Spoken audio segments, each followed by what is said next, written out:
Hello everyone, welcome to IMR classes. SLST Madrasa service commission PSC teacher exam প্রস্তুতির জন্য আধুনিক ভারতের ওপর যে MCQ সিরিজ শুরু করেছি, এটি তৃতীয় ক্লাস। এই ভিডিওতে ডিসকাস করব ঔপনিবেশিক অর্থনীতি অর্থাৎ চিরস্থায়ী, রায়তওয়ারি, মহলওয়ারি আধুনিক শিল্পের উপর ইম্পর্ট্যান্ট কিছু MCQ। পাশাপাশি প্রতিটা প্রশ্ন ব্যাখ্যা করব যাতে টপিকটি সম্পর্কে ক্লিয়ার আইডিয়া তৈরি হয়। MCQ সিরিজের PDF টেলিগ্রাম চ্যানেলে তোমরা পেয়ে যাবে। ডেসক্রিপশন বক্সে টেলিগ্রাম চ্যানেলের লিংক দেওয়া আছে। যারা এই ভিডিওটি প্রথম দেখছো তাদের উদ্দেশ্যে জানিয়ে দিই যে কম সময়ে তোমাদের বেটার প্রস্তুতির জন্য আমি চ্যাপ্টার ওয়াইজ আলোচনা ও MCQ সিরিজের ক্লাস শুরু করেছি। এই ভিডিওর ডেসক্রিপশন বক্সে চ্যাপ্টার ওয়াইজ ক্লাসগুলির লিঙ্ক প্লেলিস্ট করে দেওয়া আছে। লিঙ্ক ক্লিক করলে চ্যাপ্টার ওয়াইজ ক্লাসগুলি তোমরা পেয়ে যাবে। এবার দেখব টপিকের প্রথম প্রশ্ন, চিরস্থায়ী বন্দোবস্তের প্রকৃত সংগঠক কে ছিলেন? Philip Francis, Alexander Dow, sir John Shore, Thomas Munro. চিরস্থায়ী বন্দোবস্তের প্রকৃত সংগঠক ছিলেন ফিলিপ ফ্রান্সিস। এই প্রশ্নের সঠিক উত্তর অপশন এ। চিরস্থায়ী বন্দোবস্ত প্রথম প্রবর্তিত হয়েছিল 1793 খ্রিস্টাব্দে। এই চিরস্থায়ী বন্দোবস্ত প্রবর্তন করেছিলেন লর্ড কর্নওয়ালিস। লর্ড কর্নওয়ালিস তিনি 1793 খ্রিস্টাব্দে চিরস্থায়ী বন্দোবস্ত প্রবর্তন করলেও এই চিরস্থায়ী বন্দোবস্ত সম্পর্কে সুপারিশ শুরু হয়েছিল 1793 খ্রিস্টাব্দের অনেক আগে থেকেই। এই চিরস্থায়ী বন্দোবস্ত সম্পর্কে প্রথম সুপারিশ করেছিলেন আলেকজান্ডার ডাউ 1772 খ্রিস্টাব্দে। পরবর্তীকালে ফিলিপ ফ্রান্সিস তিনি 1776 খ্রিস্টাব্দে এই চিরস্থায়ী বন্দোবস্ত সম্পর্কে সুপারিশ করেন এবং জেমস মিল ফিলিপ ফ্রান্সিসকেই চিরস্থায়ী বন্দোবস্তের প্রকৃত সংগঠক বলেছেন। আলেকজান্ডার ডাউ যে গ্রন্থে তিনি চিরস্থায়ী বন্দোবস্তের সুপারিশ করেছিলেন সেই গ্রন্থটি হল history of Hindustan. History of Hindustan.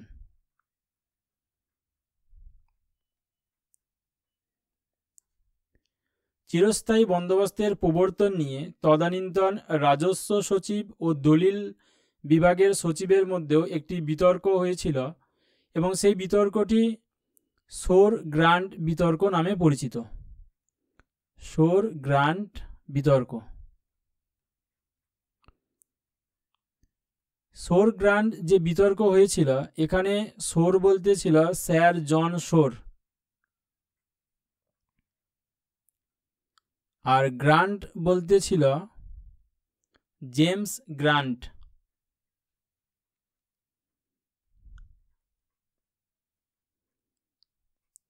এই জন শোর তিনি ছিলেন রাজস্ব সচিব।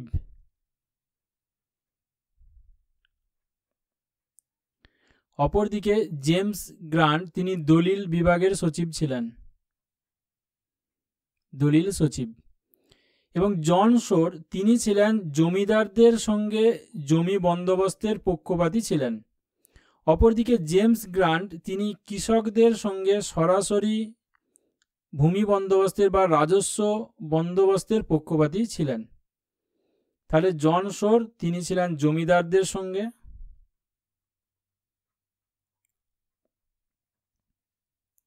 আর জেমস গ্রান্ট তিনি কৃষকদের সঙ্গে।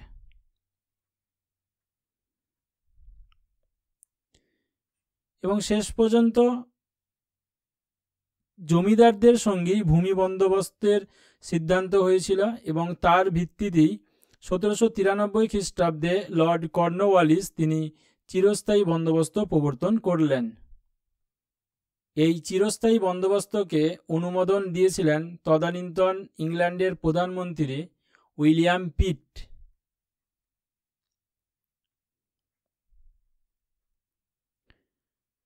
উইলিয়াম পিট। এবং সেই সময়ে পরিচালক সভার যিনি সভাপতি ছিলেন হেনরি জান্ট্রাস, তিনিও অনুমোদন দিয়েছিলেন চিরস্থায়ী বন্দোবস্তের পক্ষে। এবং এই ইংল্যান্ডের প্রধানমন্ত্রী উইলিয়াম পিট ও পরিচালক সভার সভাপতি হেনরি জান্ট্রাস এর সুপারিশ অনুযায়ী লর্ড কর্নওয়ালিস তিনি এই চিরস্থায়ী বন্দোবস্ত প্রবর্তন করেছিলেন। চিরস্থায়ী বন্দোবস্তে জমিদারদের সাথে ইস্ট ইন্ডিয়া কোম্পানি ভূমি বন্দোবস্ত করেছিল, যেখানে জমিদাররা তারা স্থায়ীভাবে জমিদারি সত্ত্ব পাবে, কিন্তু এক্ষেত্রে তাদের সূর্যাস্ত আইন অনুযায়ী তাদেরকে নির্দিষ্ট সময়ে রাজস্ব প্রদান করতে হতো। যদি কোনো সময়ে তারা রাজস্ব প্রদান করতে না পারত, তাহলে তাদের এই জমি নিলামি হয়ে যেত। চিরস্থায়ী বন্দোবস্তের এই যে সূর্যাস্ত আইন অনুযায়ী দেখা যায় যে অনেক জমিদার তারা নির্দিষ্ট সময়ে রাজস্ব প্রদান করতে পারতো না, যে কারণে অনেক সময় তারা তাদের জমিদারি হারিয়ে ফেলত। Next question, the permanent settlement of Bengal গ্রন্থটি কে রচনা করেন? অনিল শীল, রণজিৎ গুহ, রজনীপাম দত্ত, সিরাজুল ইসলাম। এই গ্রন্থটি রচনা করেছিলেন সিরাজুল ইসলাম। এই প্রশ্নের সঠিক উত্তর option D. Permanent settlement of Bengal এই গ্রন্থে সিরাজুল ইসলাম তিনি দেখিয়েছেন যে সূর্যাস্ত আইনের দ্বারা যখন জমিদাররা তাদের জমিদারি সত্ত্ব হারাত, অর্থাৎ জমিদারি যখন নিলাম হতো, সেই জমিদারিগুলিকে পুনরায় কিনে নিত ওই জমিদারি কোনো আমলা বা কোনো কর্মচারী বা কোনো ব্যবসায়ী বা সুদের কারবার চালাতো এমন ব্যক্তিরা। এ প্রসঙ্গে তোমাদের একটা রিপোর্ট বলছি। রিপোর্টটি উড়িষ্যার একটি রিপোর্ট থেকে জানা যায় যে 1804 খ্রিস্টাব্দ থেকে 1808 খ্রিস্টাব্দ এই সময়কালে উড়িষ্যার প্রায় 51% জমিদার তারা তাদের সূর্যাস্ত আইন অনুযায়ী জমিদারি হারিয়েছিল। নেক্সট কোশ্চেন দেখব। 1793 সালে চিরস্থায়ী বন্দোবস্তে অনেক জমিদার তার জমিদারিতে কৃষকদের পাট্টা দেয়নি, কারণ অপশন এ জমিদাররা কৃষকদের দ্বারা আস্থাভাজন হয়, অপশন বি জমিদারদের উপর নজরদারি করার কোনো আধিকারিক ছিল না, অপশন সি এটি ব্রিটিশ সরকারের দায়িত্ব ছিল, অপশন ডি কৃষকেরা পাট্টা পেতে আগ্রহী ছিল না। এই প্রশ্নের সঠিক উত্তর হবে অপশন বি, জমিদারদের ওপর নজরদারি করার কোনো আধিকারিক ছিল না। চিরস্থায়ী বন্দোবস্তে সেখানে কৃষকদেরকে পাট্টা দেওয়ার কথা বলা হলেও বাস্তবে দেখা যায় যে জমিদাররা কৃষকদেরকে পাট্টা দিত না। আসলে জমিদারদের ওপর নজরদারি করার জন্য কোনো আধিকারিক ছিল না, এবং সেই কারণেই জমিদাররা তারা কৃষকদেরকে পাট্টা দিত না এবং কৃষকদের ওপর তারা অত্যাচার জোর জুলুম চালাতো। কৃষকদের ওপর জমিদারদের অত্যাচারকে বৈধ করেছিল একটি আইন, সেটি হল 1799 খ্রিস্টাব্দের সপ্তম আইন। এই সপ্তম আইনের দ্বারা বলা হয়েছিল যে যদি কোনো কৃষক রাজস্ব জমা দিতে না পারে, এক্ষেত্রে আদালতে কোনো প্রকার মামলা হবে না, বা আদালতে কোনো প্রকার মামলা ছাড়াই জমিদাররা কৃষকদের স্থাবর অস্থাবর বা কৃষি সম্পত্তি সেগুলো তারা দখল করে নিতে পারত। যে কারণে 1799 খ্রিস্টাব্দের এই সপ্তম আইনকে সিরাজুল ইসলাম তিনি কালা কানুন বলেছেন।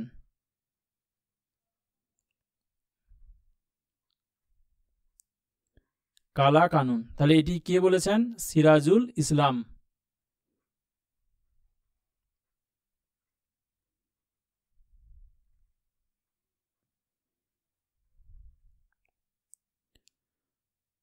নেক্সট কোশ্চেন দেখো,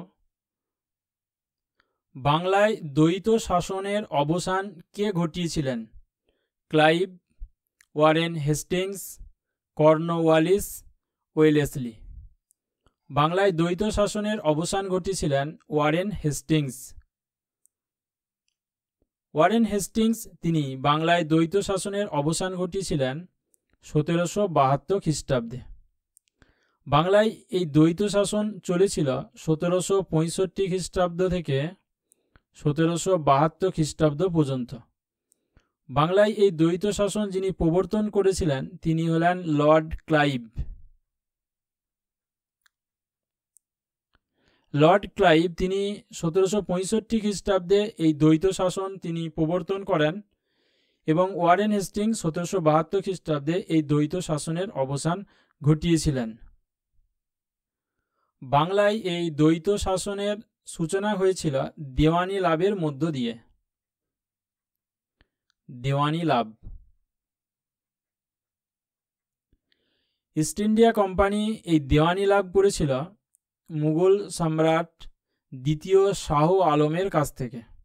এই বিষয়টি আমরা আগের ক্লাসে ডিটেল ডিসকাস করেছি। যারা এই ভিডিওটি প্রথম দেখছো তারা আগের ক্লাসগুলো দেখে নেবে, তাহলে চ্যাপ্টার ওয়াইজ কনসেপ্ট তোমাদের ক্লিয়ার হবে। তাহলে দেওয়ানি লাভ কার কাছ থেকে লাভ করলো? দ্বিতীয় শাহ আলমের কাছ থেকে। দ্বিতীয় শাহ আলম তিনি ছিলেন মুঘল সম্রাট এবং এই দেওয়ানি লাভ করার পরই কার্যত বাংলায় দ্বৈত শাসনের সূচনা হয়েছিল। এই দ্বৈত শাসন ব্যবস্থায় দেখা যায় যে নবাব যেখানে কার্যত কোম্পানির হাতের পুতুলে পরিণত হয়েছিল এবং প্রশাসনিক, অর্থনৈতিক অর্থাৎ নিজামতি এবং দেওয়ানি সমস্ত দায় দায়িত্বের প্রধান অধিকর্তা ছিল ইস্ট ইন্ডিয়া কোম্পানি। এবং এক্ষেত্রে নবাব নামে মাত্র পেয়েছিল নবাব পেয়েছিল ক্ষমতাহীন দায়িত্ব, অপরদিকে ইস্ট ইন্ডিয়া কোম্পানি পেয়েছিল দায়িত্বহীন ক্ষমতা। বাংলার শাসন ব্যবস্থায় এই যে দুজন শাসকের উপস্থিতি এটি দ্বৈত শাসন নামে পরিচিত। এই দ্বৈত শাসন ব্যবস্থার কুফল হিসাবে দেখা গিয়েছিল 76-এর মন্বন্তর, যেটা 1770 খ্রিস্টাব্দে হয়েছিল এবং বাংলায় সেটি 1176 বঙ্গাব্দে হয়েছিল এবং যে কারণে এটি 76-এর মন্বন্তর নামেই পরিচিত। এই 76-এর মন্বন্তরের পর ইস্ট ইন্ডিয়া কোম্পানির কাজকর্মকে সাংবিধানিক রূপে প্রতিষ্ঠিত করার জন্য ব্রিটিশ পার্লামেন্টের তরফে একটি আইন জারি হয়েছিল, যেটার নাম হয়েছিল রেগুলেটিং অ্যাক্ট। 1773 খ্রিস্টাব্দে এই রেগুলেটিং অ্যাক্ট জারি হয়। Regulating act.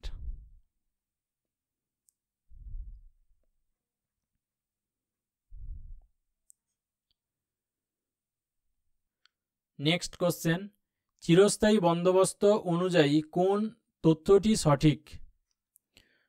প্রথম বিবৃতিটি দেখো, মাদ্রাজ ও বম্বের কিছু অঞ্চলে চিরস্থায়ী বন্দোবস্ত লাগু হয়। এই বিবৃতিটি ভুল, কারণ চিরস্থায়ী বন্দোবস্ত চালু হয়েছিল বাংলা, বিহার, উড়িষ্যা,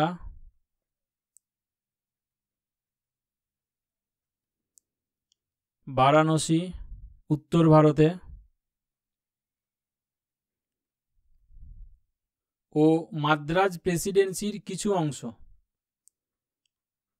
মাদ্রাজ প্রেসিডেন্সির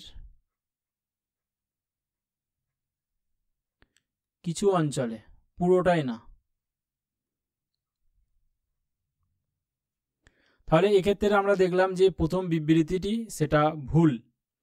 দ্বিতীয় বিবৃতিটি দেখো, চিরস্থায়ী বন্দোবস্ত একটি নতুন জমিদার শ্রেণী তৈরি করে যাদের জমির ওপর বংশগত অধিকার স্থাপিত হয়েছিল। এটি ঠিক, কারণ চিরস্থায়ী বন্দোবস্তে সূর্যাস্ত আইন অনুযায়ী বলা হয়েছিল যে জমিদাররা যদি নির্দিষ্ট দিনে নির্দিষ্ট সময়ের আগে অর্থাৎ সূর্যাস্তের আগে যদি রাজস্ব প্রদান করে সেক্ষেত্রে জমির ওপর তাদের বংশানুক্রমিক অধিকার স্বীকৃত হবে এবং তাদের জমিদারিগুলো থাকবে। তাই দ্বিতীয় বিবৃতিটি সঠিক। তৃতীয় বিবৃতিটি দেখো, নতুন তৈরি হওয়া জমিদারদের থেকে কোনোভাবেই জমি হস্তান্তর করা যেত না। এটি ভুল, কারণ চিরস্থায়ী বন্দোবস্তের ক্ষেত্রে আমরা দেখেছি যে সূর্যাস্ত আইন অনুযায়ী আমরা দেখেছি যে যদি সঠিক সময়ে রাজস্ব প্রদান করতে না পারে সেক্ষেত্রে তাদের জমিদারিগুলি নিলামে উঠত এবং নতুন কোনো জমিদারদের বা অন্য কোনো ব্যক্তিদের হাতে সেটা হস্তান্তরিত হতো। তাই এক্ষেত্রে সঠিক উত্তর হবে অপশন বি, শুধুমাত্র 2। দেখো এই ধরনের প্রশ্নগুলো হয়তো এসএলএসটিতে আসবে না, কিন্তু এই ধরনের কোশ্চেনগুলো এই কারণেই রেখেছি যাতে করে তোমাদের টপিকটা সম্পর্কে একটা কনসেপ্ট তৈরি হয়ে থাকে যে চিরস্থায়ী বন্দোবস্ত আসলে কি, বা এই বন্দোবস্তে কোন কোন বিষয়গুলির ওপর গুরুত্ব দেওয়া হয়েছিল। নেক্সট কোশ্চেন দেখো, 19 শতকে অর্থনৈতিকভাবে ভারতে ব্রিটিশ শাসনের ফলাফলগুলির মধ্যে নিম্নের কোনটি ছিল? অপশান এতে দেখো ভারতীয় হস্তশিল্পের রপ্তানি বৃদ্ধি, অপশান বি ভারতীয় মালিকানাধীন কারখানার সংখ্যা বৃদ্ধি, অপশান সি ভারতীয় কৃষির বাণিজ্যকরণ, অপশান ডি নগরের জনসংখ্যা দ্রুত বৃদ্ধি। এক্ষেত্রে আমরা যদি 19 শতকে সেখানে ব্রিটিশ শাসনের যে অর্থনৈতিক এই দিকগুলো আলোচনা করি, সেখানে আমরা দেখব যে ভারতীয় হস্তশিল্পের রপ্তানি বৃদ্ধি হয়নি। এক্ষেত্রে ব্রিটিশ বিভিন্ন পণ্যের আমদানি হয়, যে কারণে ভারতীয় হস্তশিল্পের ধ্বংস হয়, ভারতীয় কুটির শিল্পের ধ্বংস হয়েছিল। অপশান বিতে ভারতীয় মালিকানাধীন কারখানার সংখ্যা বৃদ্ধি, এটা সঠিক নয়, কারণ যখন আধুনিক শিল্পের বিকাশ ঘটছিল সেক্ষেত্রে আমরা দেখব খুব কম সংখ্যক ভারতীয় মালিকানাধীন কারখানা ছিল। অপশান সি ভারতীয় কৃষির বাণিজ্যকরণ, এটা সঠিক, কারণ ইংল্যান্ডে শিল্প বিপ্লবের ফলে প্রয়োজনীয় কাঁচামাল এবং সেই প্রয়োজনীয় কাঁচামালের সরবরাহের জন্য ভারতীয় কৃষির বাণিজ্যিকরণ ঘটেছিল। আর অপশান ডিতে যেটা আছে যে নগরের জনসংখ্যা দ্রুত বৃদ্ধি, এটা মিথ্যা, তাই এক্ষেত্রে সঠিক উত্তর হবে অপশান সি। নেক্সট কোশ্চেন, নিম্নলিখিত শর্তগুলির কোনটি মহলওয়ারি বন্দোবস্তের জন্য প্ররোচিত করে? অর্থাৎ নিচে যে বিবৃতিগুলি রয়েছে এগুলো মধ্যে কোনটি যেটা মহলওয়ারি বন্দোবস্তের সঙ্গে সাযুজ্যপূর্ণ হবে?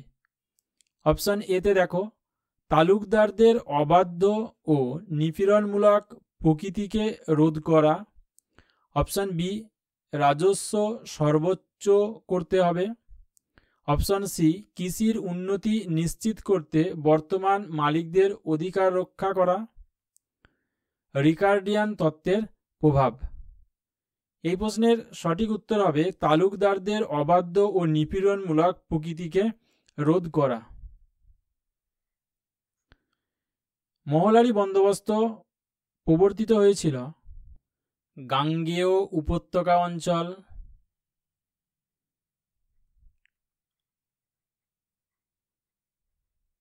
উত্তর পশ্চিম প্রদেশ ও মধ্য ভারত, এই অঞ্চল জুড়ে মহলওয়ারি বন্দোবস্ত চালু ছিল।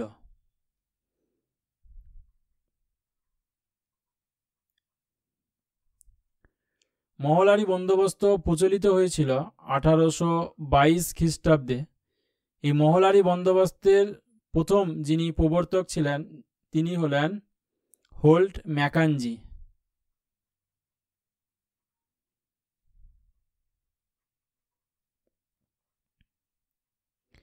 এবং এই হোল্ট ম্যাকাঞ্জিকে মহলওয়ারি বন্দোবস্তের জনক বলা হয়। তাহলে এখানে তোমরা মনে রাখবে যে মহলওয়ারি বন্দোবস্তের জনক কাকে বলা হয়? হোল্ট ম্যাকাঞ্জিকে। এবং তিনি 1822 খ্রিস্টাব্দে এই মহলওয়ারি বন্দোবস্তের প্রবর্তন করেছিলেন। তবে 1822 খ্রিস্টাব্দে মহলওয়ারি বন্দোবস্তের প্রবর্তন হলেও এই বন্দোবস্ত প্রকৃত অর্থে যিনি সংগঠন করেছিলেন তিনি হলেন আর.এম. বার্ড। 1833 খ্রিস্টাব্দে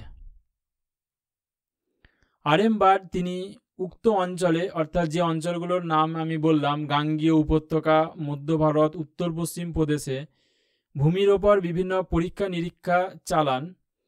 এবং তারপরও এই মহলওয়ারি বন্দোবস্ত চালু হতে আরও 16 বছর সময় লেগেছিল।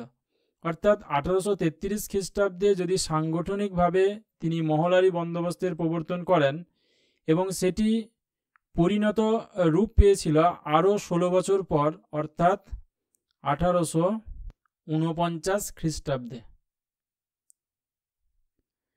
এবং এই অর্থে যদি বলি যে মহলারি বন্দোবস্তের প্রকৃত সংগঠক তিনি হলেন R.M. বার্ড, আর মহলারি বন্দোবস্তের জনককে হোল্ট ম্যাকাঞ্জি। হোল্ট ম্যাকাঞ্জি যে মহলারি বন্দোবস্তের প্রবর্তন করেছিলেন, এই প্রবর্তনের ক্ষেত্রে রিকার্ডোর তত্ত্ব অনেকখানি প্রভাব ফেলেছিল।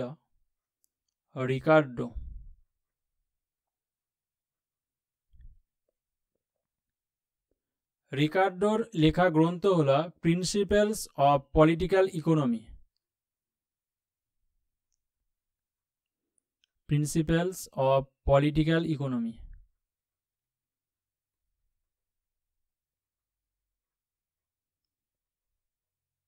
এই প্রিন্সিপালস অফ পলিটিক্যাল ইকোনমি এই গ্রন্থে রিকার্ডো তিনি বলেন যে কৃষি উন্নয়নের ক্ষেত্রে জমিদাররা প্রধান বাধাস্বরূপ, অর্থাৎ এক কথায় তিনি জমিদারদের সাথে ভূমি বন্দোবস্তের পক্ষপাতী ছিলেন না। তিনি মনে করতেন যে জমিদাররা জমির ওপর স্থায়ী সত্ত্ব তারা পেলেও জমিদারি উন্নয়ন বা কৃষির উন্নয়নের ক্ষেত্রে তারা গুরুত্বপূর্ণ ভূমিকা পালন করে না। এক কথায় তিনি জমিদারি উচ্ছেদের পক্ষপাতী ছিলেন। রিকার্ডের এই তত্ত্বের দ্বারা প্রভাবিত হয়েই জমিদারদের বাদ দিয়েই ভূমি বন্দোবস্তের সিদ্ধান্ত হয়েছিল এবং তারই পরিপ্রেক্ষিতে 1822 খ্রিস্টাব্দে হোল্ট ম্যাকাঞ্জি তিনি এই মহলারি বন্দোবস্তের সুপারিশ করেছিলেন। উক্ত অঞ্চলে, অর্থাৎ যে অঞ্চলগুলোর কথা এখানে বলেছি, এই গাঙ্গীয় উপত্যকা, উত্তর পশ্চিম প্রদেশ, মধ্য ভারত, এই অঞ্চলে মহলারি বন্দোবস্তের প্রবর্তনের পূর্বে এই অঞ্চলে রাজস্ব আদায়ের দায়িত্ব পালন করত তালুকদাররা, এবং এই তালুকদাররা তারা অত্যন্ত অত্যাচারী ছিল এবং সর্বোচ্চ রাজস্ব তারা আদায় করার চেষ্টা করত। পরবর্তীকালে আবার অনেক সময় দেখা যেত যে এই তালুকদাররা সঠিক সময়ে তারা উচ্চ হারে রাজস্ব কোম্পানিকে প্রদান করতে পারত না।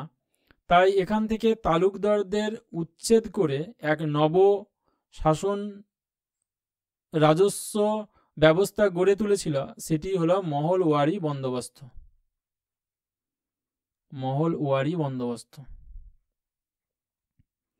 এই মহলওয়ারি বন্দোবস্ত সেখানে কোনো কৃষকের সঙ্গে ব্যক্তিগতভাবে বন্দোবস্ত করা হয়নি। এখানে কতকগুলো গ্রাম নিয়ে এক একটি মহল তৈরি করা হতো এবং এই মহল ভিত্তিক বন্দোবস্ত ছিল। এই মহলারি বন্দোবস্তে সেখানে 30 বছরের জন্য বন্দোবস্ত করা হতো। 30 বছর পর আবার পুনরায় নবীকরণ করতে হতো, অর্থাৎ এক্ষেত্রে রাজস্বের যে হেরফের ঘটত। এবং এই মহলারি বন্দোবস্তে সেখানে দেখা যায় যে প্রায় 50% রাজস্ব তারা দাবি করত, এবং এই রাজস্বের হার এত মাত্রাতিরিক্ত ছিল যে কৃষকদের কাছে জীবনযাত্রার ন্যূনতম টুকু ছাড়া আর কিছুই থাকতো না। তাহলে আমরা যেটা দেখলাম কি, যে মহলওয়ারি বন্দোবস্তের জন্য পরিচিত করেছিল তালুকদারদের অবাধ্য ও নিপীড়নমূলক প্রকৃতিকে রোধ করা, এবং রিকার্ডিয়ান তত্ত্বের প্রভাব তো ছিল, কিন্তু রিকার্ডিয়ান চেয়েছিল কি যে জমিদার বা তালুকদারদের উচ্ছেদ করতে, এবং এখানে তালুকদারদের ভূমিকাটা সেখানে ইস্ট ইন্ডিয়া কোম্পানির স্বার্থকে সুরক্ষিত করতো না, এবং সেই কারণে তাদেরকে রোধ করে নতুন এক ভূমি বন্দোবস্ত প্ররোচনা কারণেই এই মহলারি বন্দোবস্ত প্রবর্তিত হয়েছিল। তাই সঠিক উত্তর করেছি অপশন এ।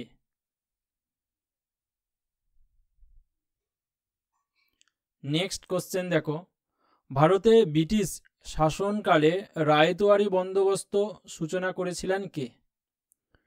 অপশন প্রথমে দেখো লর্ড কর্নওয়ালিস, দ্বিতীয়ত আছে আলেকজান্ডার রিড, তৃতীয়ত আছে টমাস মনরো। নিচের 4টি অপশন আছে দেখো, সেই 4টি অপশনের সাপেক্ষে এখানে সঠিক উত্তরটা নির্বাচন করতে হবে যে রায়তওয়ারি বন্দোবস্তের সূচনা করেছিলেন কারা। লর্ড কর্নওয়ালিস তিনি চিরস্থায়ী বন্দোবস্তের সূচনা করেছিলেন এবং সেই বিষয়টি আগেও দেখলাম, তাই এক্ষেত্রে তিনি রায়তওয়ারি বন্দোবস্তের সঙ্গে যুক্ত না। আলেকজান্ডার রিড তিনি রায়তওয়ারি বন্দোবস্তের সঙ্গে যুক্ত ছিলেন, আর টমাস মনরো তিনি রায়তওয়ারি বন্দোবস্তের সঙ্গেই যুক্ত ছিলেন। এক্ষেত্রে সঠিক উত্তর হচ্ছে 2 এবং 3, তাই সঠিক অপশন হবে অপশন সি।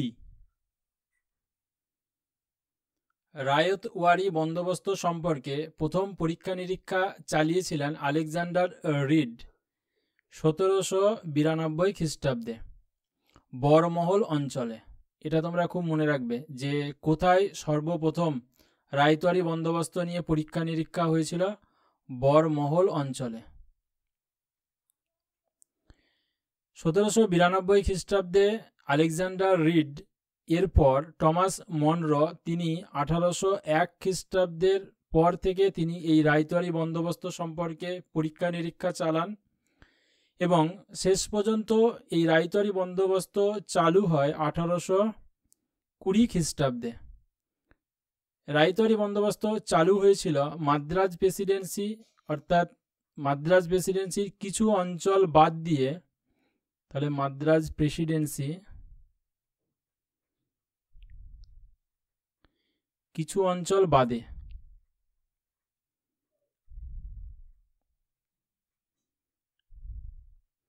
আর দক্ষিণ পশ্চিম ভারত, দক্ষিণ পশ্চিম ভারত।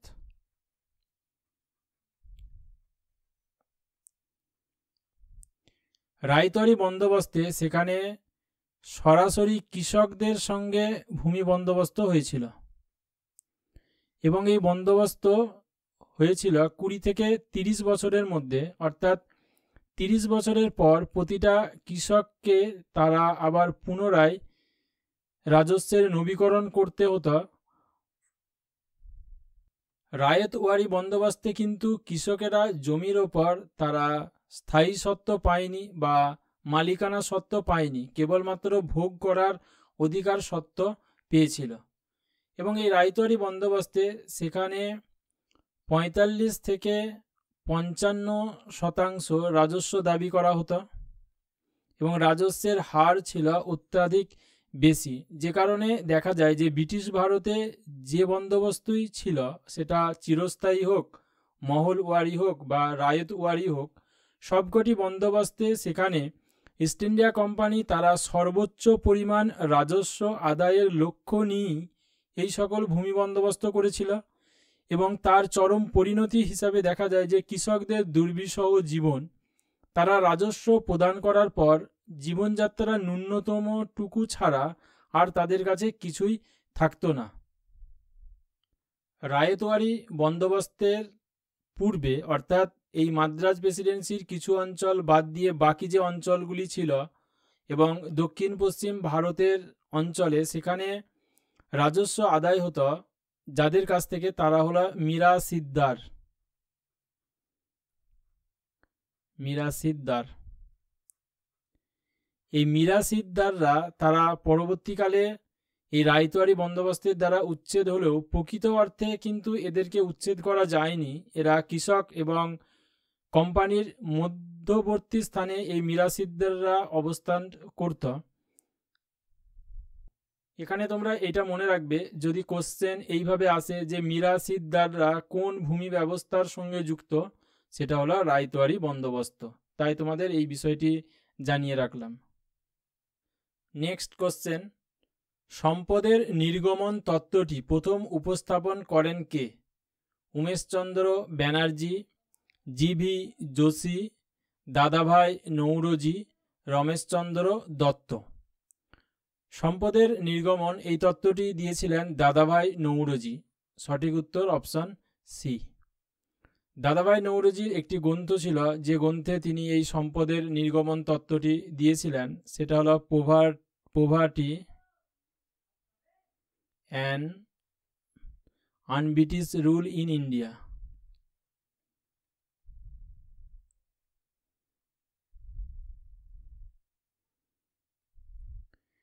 এই গ্রন্থটি প্রকাশিত হয়েছিল 1901 খ্রিস্টাব্দে। দাদাভাই নৌরোজি তিনি এই গ্রন্থে ব্রিটিশ ঔপনিবেশিক অর্থনীতির শোষণ এবং নির্যাতনের দিকটি তিনি প্রকাশ করেছেন এবং তিনি এই গ্রন্থে দেখিয়েছেন যে পলাশির যুদ্ধের পর থেকে অর্থাৎ অষ্টাদশ শতক থেকে বিভিন্ন খাতে ভারত থেকে অর্থ কিভাবে ইংল্যান্ডে চলে গেছে এবং ভারতের অর্থনীতি, ভারতের যে গ্রামীণ কৃষিভিত্তিক অর্থনীতি সেটা ধীরে ধীরে ভেঙে পড়েছিল, ভারতের যে কুটির শিল্পভিত্তিক অর্থনীতি ছিল তা ভেঙে পড়েছিল, যে বিভিন্ন খাতে ভারতের অর্থ বা সম্পদের নির্গমন হয়েছিল, যেমন দেখো হোম চার্জ এই খাতে হয়েছিল।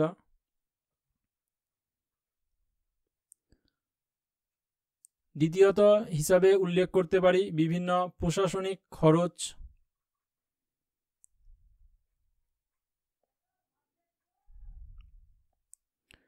তৃতীয়ত হিসাবে উল্লেখ করা যায় যে বিভিন্ন বেনামি বাণিজ্য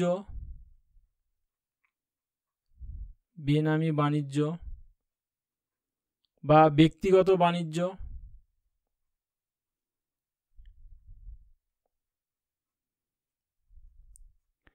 একচেটিয়া বাণিজ্য।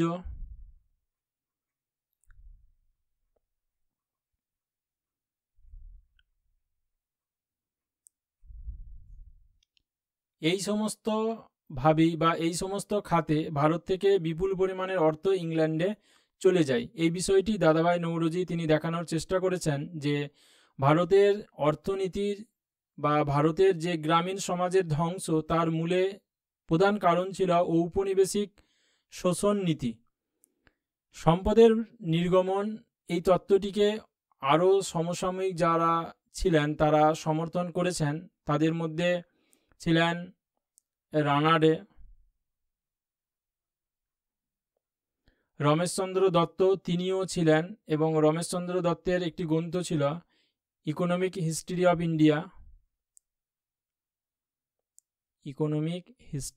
ইন্ডিয়া।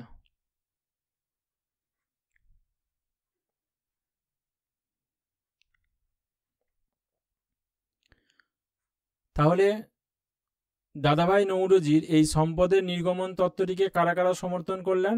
রানাডে তিনি সমর্থন করেছিলেন, আর রমেশচন্দ্র দত্ত তিনিও সমর্থন করেছিলেন। এখানে এই গ্রন্থটা অর্থাৎ ইকোনমিক হিস্ট্রি অফ ইন্ডিয়া খুব ভালো করে মনে রাখবে, বা দি ইকোনমিক হিস্ট্রি অফ ইন্ডিয়া, যেটা রমেশচন্দ্র দত্ত তিনি লিখেছেন, এটা খুবই এক্সাম পয়েন্ট অফ ভিউয়ের দিক থেকে খুব গুরুত্বপূর্ণ, তাই তোমাদের আমি জানিয়ে দিলাম the economic history of India. Next question দেখো, জনসাধারণের ডাক যোগাযোগ ভারতে গৃহীত হয় কোন বছর? 1837 খ্রিস্টাব্দ, 1838 খ্রিস্টাব্দ, 1848 খ্রিস্টাব্দ, 1839 খ্রিস্টাব্দ। এই প্রশ্নের সঠিক উত্তর অপশন সি, 1848 খ্রিস্টাব্দে। ভারতের ডাক যোগাযোগ ব্যবস্থা চালু হয়েছিল লর্ড ডালহাউসির সময়ে।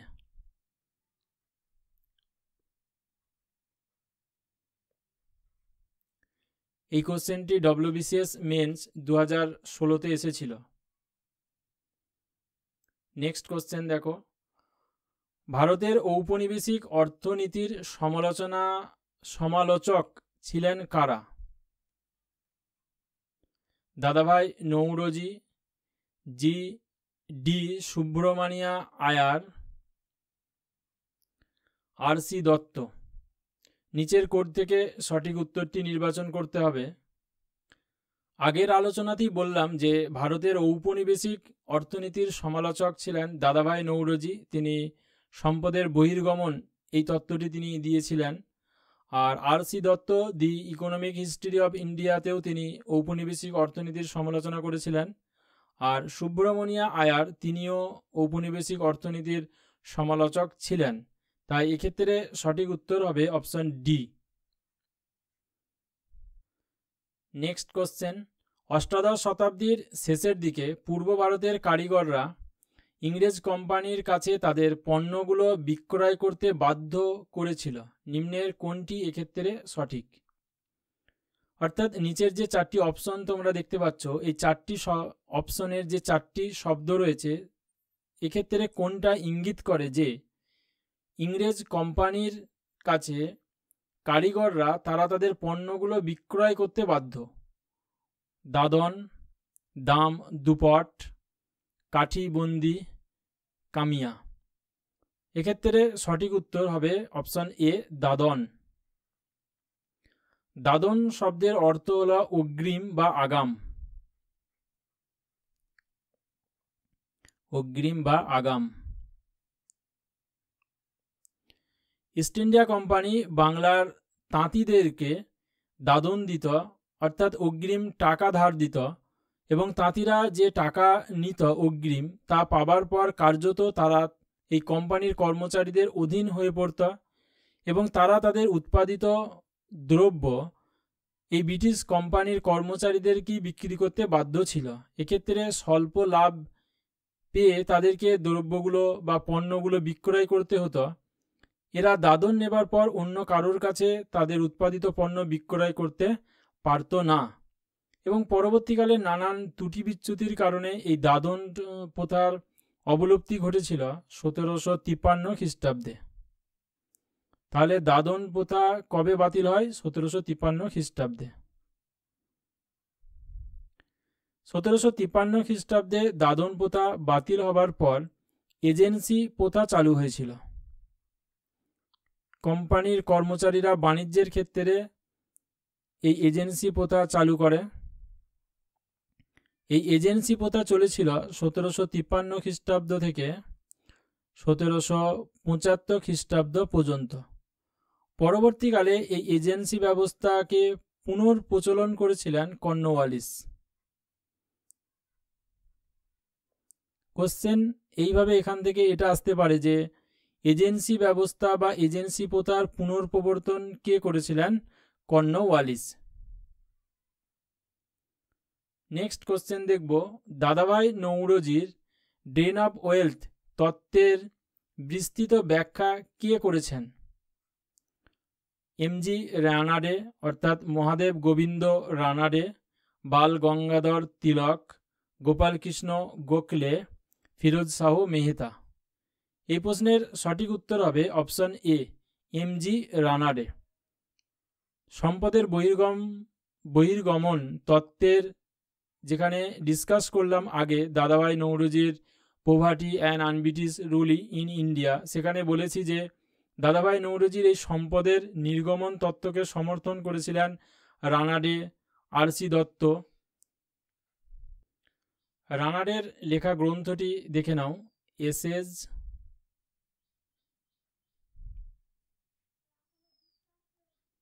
Essays on Indian economics.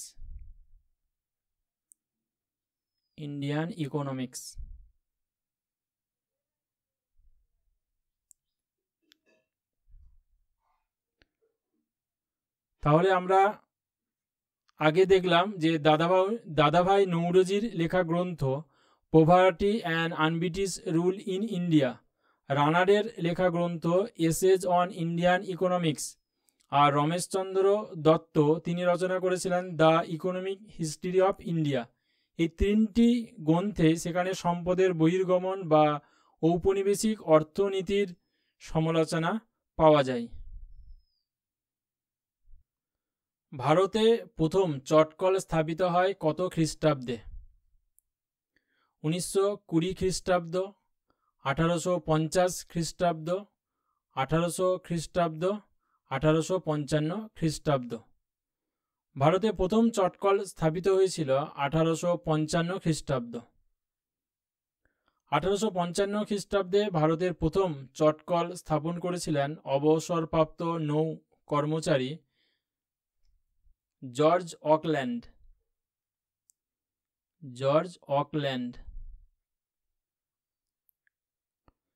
George Auckland তিনি প্রথম চটকলটি স্থাপন করেছিলেন রিসরাতে। এই রিসরা হুগলিতে অবস্থিত। ভারতের দ্বিতীয় পাটকলটি স্থাপিত হয়েছিল বরানগরে। দ্বিতীয় পাটকল।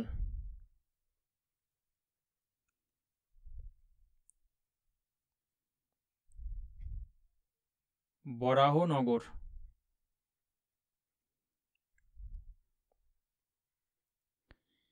বরাহনগরের এই পাটকলটি ছিল বাষ্প চালিত পাটকল।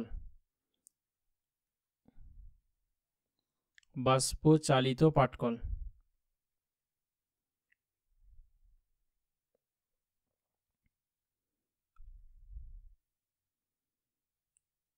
নেক্সট কোশ্চেন দেখো, সূর্যাস্ত আইন প্রবর্তন করেন কে?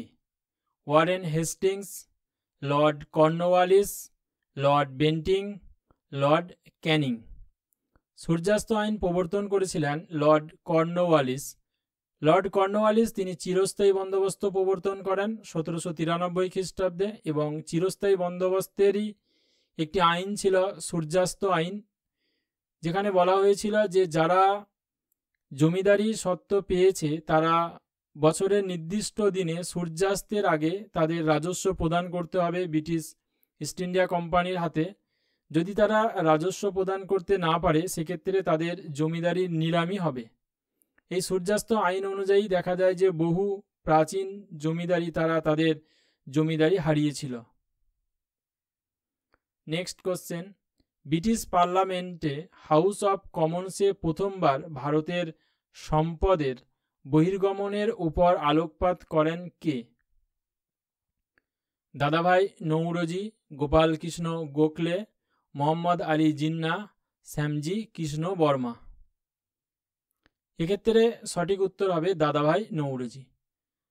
দাদাভাই নৌরোজি তিনি সম্পদের বহির্গমন তত্ত্বের প্রথম দিকটি তুলে ধরেছিলেন ব্রিটিশ পার্লামেন্টের হাউস অফ কমন্সে। Next question, grand old man নামে কে পরিচিত ছিলেন? দাদাভাই নৌরোজি, গোপাল কৃষ্ণ গোখলে, বাল গঙ্গাধর তিলক, সুরেন্দ্রনাথ ব্যানার্জি। এক্ষেত্রে গ্র্যান্ড ওল্ড ম্যান নামে পরিচিত ছিলেন দাদাভাই নৌরোজি। সঠিক উত্তর অপশন এ। নেক্সট কোশ্চেন, বাংলা প্রজাস্বত্ব আইন কত খ্রিস্টাব্দে পাস হয়েছিল?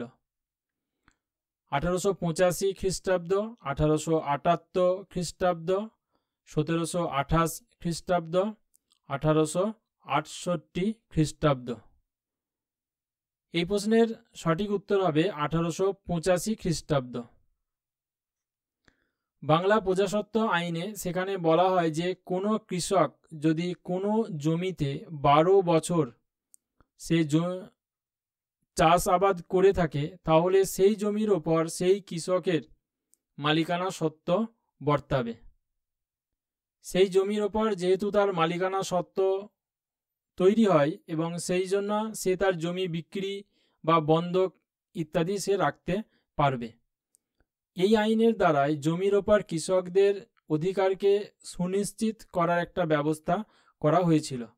কারণ আমরা আগেই দেখেছি যে 1799 খ্রিস্টাব্দে যেখানে সপ্তম আইন, সেই সপ্তম আইনের দ্বারা কিভাবে জমিদাররা কৃষকদেরকে জমি থেকে উচ্ছেদ করত, এবং যে কারণে সিরাজুল ইসলাম এই 1799 আইনকে সপ্তম আইন কালা কানুন বলেছেন। এই সপ্তম আইনকে, এই সপ্তম আইনের পরবর্তীকালে কৃষকদেরকে কিছুটা সুনিশ্চিত রেহাই দেওয়ার জন্য জমিদারদের অত্যাচারের হাত থেকে এক্ষেত্রে একটি আইন পাস হয়েছিল, সেটি হলো 1812 5 আইন। কিন্তু এই আইন একেবারেই যে ত্রুটিমুক্ত ছিল এমনটা না, এখানেও কৃষকরা তারা তাদের সুবিচার পাওয়ার কোনো আশা ছিল না।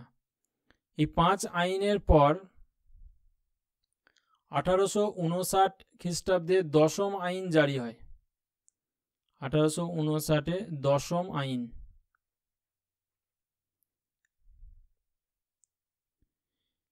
এবং এই 10ম আইনে সর্বপ্রথম বলা হয়েছিল যে কোনো কৃষক যদি 12 বছর জমি চাষ করে তাহলে জমির ওপর তার দখলি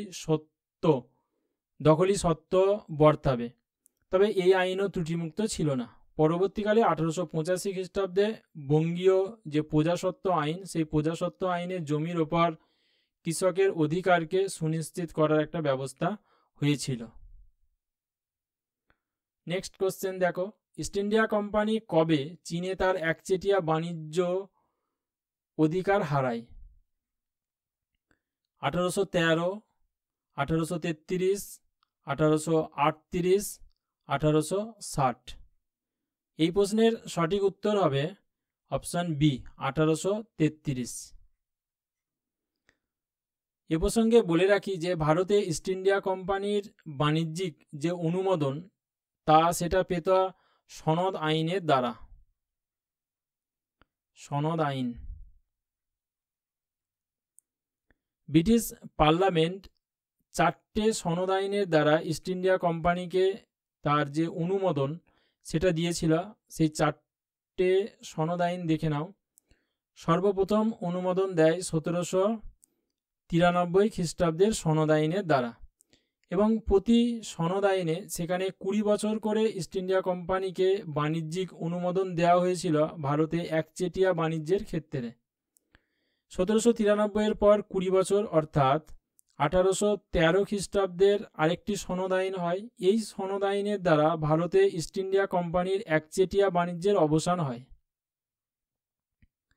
একচেটিয়া বাণিজ্যের অবসান, এটা খুব ইম্পর্টেন্ট যে কোন সনদ আইনের দ্বারা ভারতে ইস্ট ইন্ডিয়া কোম্পানির একচেটিয়া বাণিজ্যের অবসান হয়েছিল। তাহলে একচেটিয়া বাণিজ্যের অবসান হয় 1813 সনদ আইনের দ্বারা।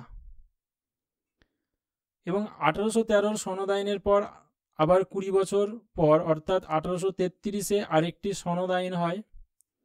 এই 1833-এর সনদ আইনে চায়ের ব্যবসা ও চীনের সঙ্গে বাণিজ্য, এই দুইয়ের ওপরে যে ইস্ট ইন্ডিয়া কোম্পানির একচেটিয়া অধিকার ছিল সেই অধিকারটা 1833-এর চ্যাটার অ্যাক্টের দ্বারা কেড়ে নেওয়া হয়েছিল।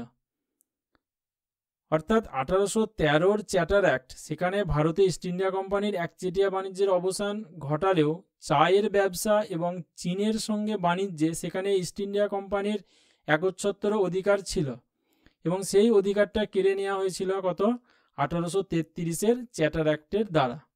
আর শেষ চ্যাটার অ্যাক্ট ছিল কত 1853-র চ্যাটার অ্যাক্ট। এই 1853-র পর আর কোম্পানিকে 20 বছরের জন্য বাণিজ্যের একচেটিয়া বাণিজ্যের যে অনুমোদন সেটা আর দেওয়া হয়নি, কারণ এরপরই আমরা দেখব যে সিপাহী বিদ্রোহ হয় 1857 খ্রিস্টাব্দে, এবং 1858 খ্রিস্টাব্দে সেখানে ভারতে ইস্ট ইন্ডিয়া কোম্পানির শাসনের অবসান ঘটেছিল। তাহলে এটা তোমরা মনে রাখবে যে ভারতে ইস্ট ইন্ডিয়া কোম্পানির শাসনের অবসান হয়েছিল কবে। ইস্ট ইন্ডিয়া কোম্পানির শাসনের অবসান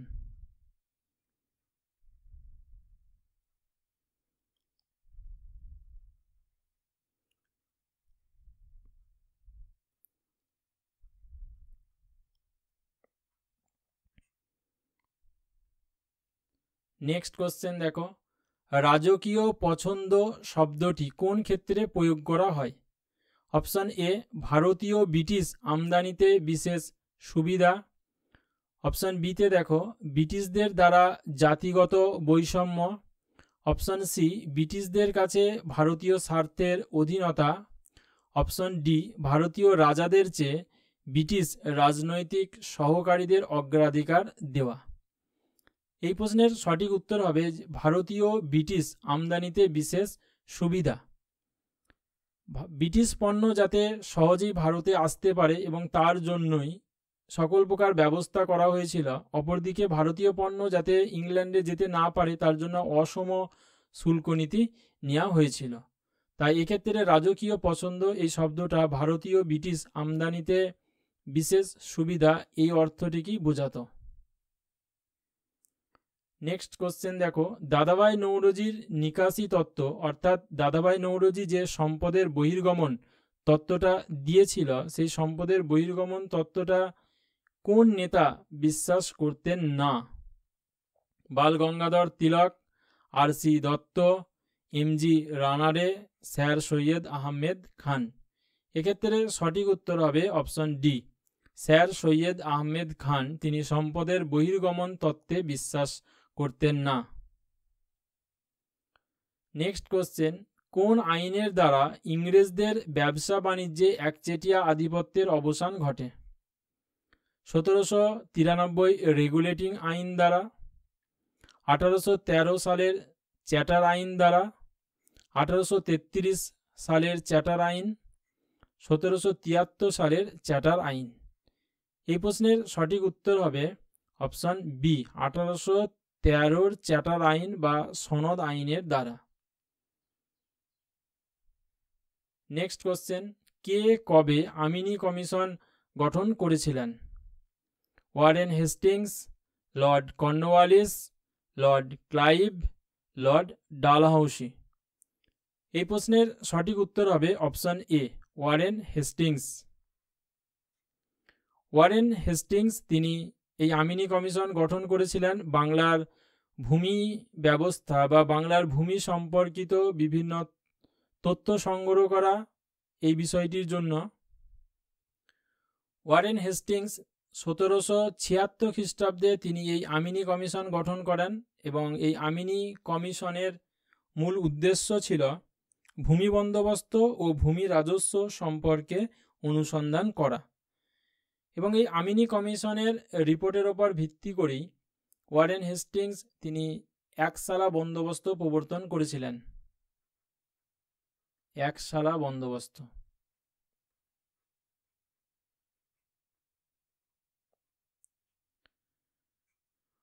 ওয়ারেন হেস্টিংস সর্বপ্রথম বাংলার ভূমি ব্যবস্থা সম্পর্কে তথ্য সংগ্রহ করেন এবং বাংলার ভূমি নীতি সম্পর্কে বিভিন্ন ধরনের নীতি তিনি গ্রহণ করেছিলেন। যেমন দেখো, প্রথম তার যে উদ্যোগ ছিল যে তিনি 1772 খ্রিস্টাব্দে দ্বৈত শাসনের অবসান করেছিলেন। যে দ্বৈত শাসন ব্যবস্থা লর্ড ক্লাইভের আমলে চালু হয়েছিল, 1772 খ্রিস্টাব্দে তিনি দ্বৈত শাসনের অবসান ঘটান।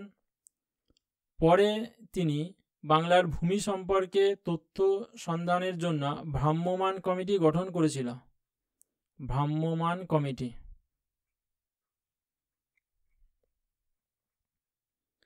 এবং এই কমিটি নিয়োগ করেছিল 1772 খ্রিস্টাব্দে।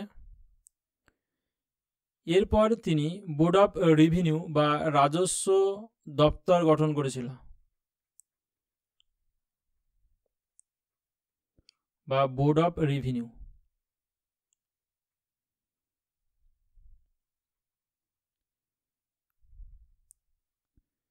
বোর্ড অফ রেভিনিউ তিনি গঠন করেছিলেন 1773 খ্রিস্টাব্দে।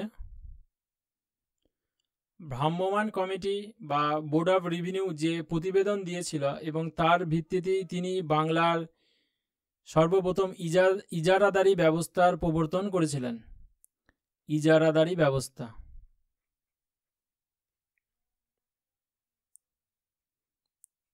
ইজারাদারি ব্যবস্থা কি না, তিনি বাংলার ভূমি রাজস্বের বন্দোবস্ত করেছিলেন সেই সমস্ত ব্যক্তিদের সঙ্গে যারা সর্বোচ্চ পরিমাণ রাজস্ব দিতে সম্মত হতো এবং তারা ইস্ট ইন্ডিয়া কোম্পানির কাছ থেকে জমি ইজারা নিত এবং যারা এই জমি নিলামের ক্ষেত্রে সর্বোচ্চ রাজস্ব দিতে রাজি থাকত তাদেরকেই ইস্ট ইন্ডিয়া কোম্পানির রাজস্ব আদায়ের জন্য জমি বন্দোবস্ত দিত।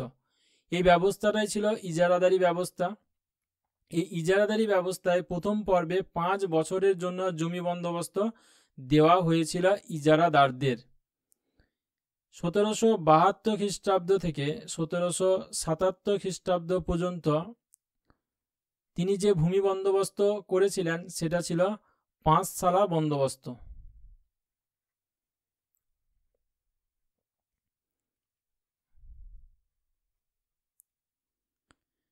কিন্তু 5 সালা বন্দোবস্ত বিভিন্ন ত্রুটি বিচ্যুতির কারণে এই বন্দোবস্ত খুব বেশি সফলতা লাভ করতে পারেনি এবং সেই কারণে তিনি 1777 থেকে 1789 খ্রিস্টাব্দ পর্যন্ত আমিনি কমিশনের রিপোর্টের ভিত্তিতে তিনি 1 সালা বন্দোবস্ত চালু করেন। 1 সালা বন্দোবস্ত, এক্ষেত্রে 1 বছরের জন্য জমি বন্দোবস্ত দেওয়া হতো। কিন্তু 1 সালা বন্দোবস্ত সফলতা লাভ করেনি। তাহলে আমরা কি দেখলাম যে 5 সালা বন্দোবস্তের পর হচ্ছে 1 সালা বন্দোবস্ত। এবং এই 1 সালা বন্দোবস্ত যেহেতু ব্যর্থ হয়েছিল সেজন্য আবার নতুন কোনো ভূমি বন্দোবস্তের জন্য পরিকল্পনা চলছিল এই সময়, এবং এরপরই আমরা দেখব যে কার্যত ভারতে ওয়ারেন হেস্টিংসের কার্যকালের সমাপ্তি ঘটে। এরপর ভারতে যিনি গভর্নর জেনারেল হিসাবে এসেছিলেন তিনি হলেন কর্নওয়ালিস, এবং কর্নওয়ালিস এরপরে দুটি ভূমি বন্দোবস্ত চালু করেছিল। একটি হলো 10 সালা বন্দোবস্ত, আরেকটি হলো চিরস্থায়ী বন্দোবস্ত। যে চিরস্থায়ীর কথা আমরা আগে ডিসকাস করেছি, এই চিরস্থায়ী বন্দোবস্ত চালু করেছিলেন 1793 খ্রিস্টাব্দে, আর এই 10 সালা বন্দোবস্ত চালু হয়েছিল 1789 বাংলা ও বিহারে।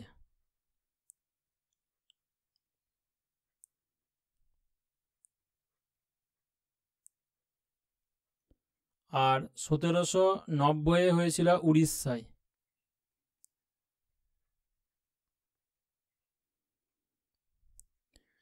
তাহলে সর্বপ্রথম 5 সালা বন্দোবস্ত, তারপরে 1 সালা বন্দোবস্ত, তারপরে হয়েছিল 10 সালা বন্দোবস্ত যেটা কর্নওয়ালিস চালু করেছিলেন, আর 10 সালা বন্দোবস্তের পরে হয়েছিল চিরস্থায়ী বন্দোবস্ত 1793 খ্রিস্টাব্দে যেটি হয়েছিল।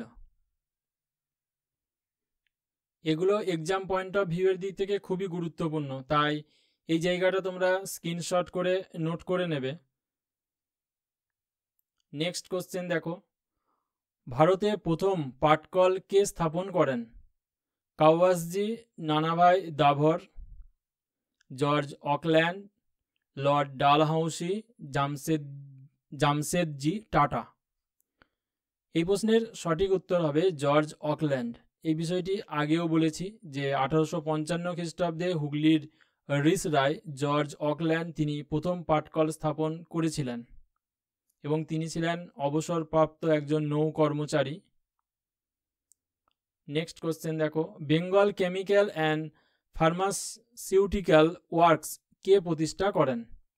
জগদীশ চন্দ্র বসু, আচার্য প্রফুল্লচন্দ্র রায়, মেঘনাদ সাহা, জামশেদজি টাটা। এই প্রশ্নের সঠিক উত্তর হবে আচার্য প্রফুল্লচন্দ্র রায়।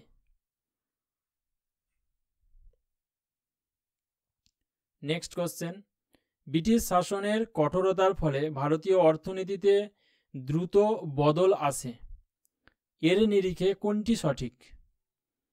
প্রথম বিবৃতিটি দেখো, 19 শতকে ভারতীয় অর্থনীতি সাম্রাজ্যবাদী অর্থনীতিতে পরিণত হয়েছিল, যা ব্রিটেনের দ্রুত হারে বৃদ্ধিপ্রাপ্ত হতে থাকা শিল্প অর্থনীতির দ্বারা প্রভাবিত হয়েছিল। প্রথমে এই বিবৃতিটি দেখো, এটা সঠিক, কারণ 19বিংশ শতাব্দীতে সেখানে ভারতের অর্থনীতি এটি সাম্রাজ্যবাদী অর্থনীতিতেই পরিণত হয়েছিল। ব্রিটিশরা কার্যত ভারতকে কাঁচামাল সরবরাহকারী দেশ এবং ব্রিটিশ পণ্যের বাজারে পরিণত করেছিল। দ্বিতীয় বিবৃতিটি দেখো যে সস্তা ভারতীয় জিনিস ইংল্যান্ডে আমদানি করার ফলে ইংল্যান্ডের বস্ত্র ব্যবসা মার খায়। এটা মিথ্যা, কারণ আমরা প্রথম পর্বে দেখব যে ব্রিটেনের বাজারে ভারতীয় বস্ত্র শিল্পের যথেষ্ট চাহিদা ছিল, ব্রিটেনের ঘরে ঘরে ভারতীয় বস্ত্র পৌঁছে গিয়েছিল, কিন্তু পরবর্তীকালে আমরা দেখব যে ব্রিটিশ সরকার তারা অসম শুল্ক নীতি নেয়, এবং যাতে করে ইংল্যান্ডে কোনো ভারতীয় পণ্য আসতে না পারে, এবং যে কারণে দেখা যায় যে ভারতীয় বস্ত্র শিল্পে মার খেয়েছিল। তাই দ্বিতীয় বিবৃতিটি ভুল। তৃতীয় বিবৃতিটি দেখো, 19 শতকে প্রচলিত ভারতীয় গ্রাম্য বা দেশীয় অর্থনীতি ধসে পড়েছিল, এক নতুন নতুন অর্থনৈতিক ক্ষেত্র তৈরি হয়েছিল। এটা সঠিক, কারণ 19বিংশ শতাব্দীতে ঔপনিবেশিক শোষণ নীতি সেটা ভারতীয় যে গ্রামীণ অর্থনীতি সেটাকে পুরো ভেঙে দিয়েছিল। তাই এই প্রশ্নের সঠিক উত্তর হবে অপশন এ, 1 এবং 3। নেক্সট কোশ্চেন দেখো, ভারতে প্রথম কাপড় কল কে প্রতিষ্ঠা করেন? Cowasji, Nanabhai Davar, George Auckland, Lord Dalhousie, Jamsetji Tata. এই প্রশ্নের সঠিক উত্তর হবে কাওয়াসজি, নানাভাই দাভর। নানাভাই দাভর তিনি 1853 খ্রিস্টাব্দে বোম্বাইতে কাপড়ের কল গড়ে তুলেছিলেন।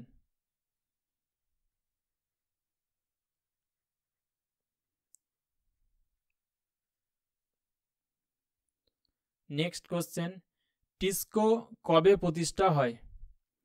1901, 1907, 1909 খ্রিস্টাব্দ, 1911 খ্রিস্টাব্দ।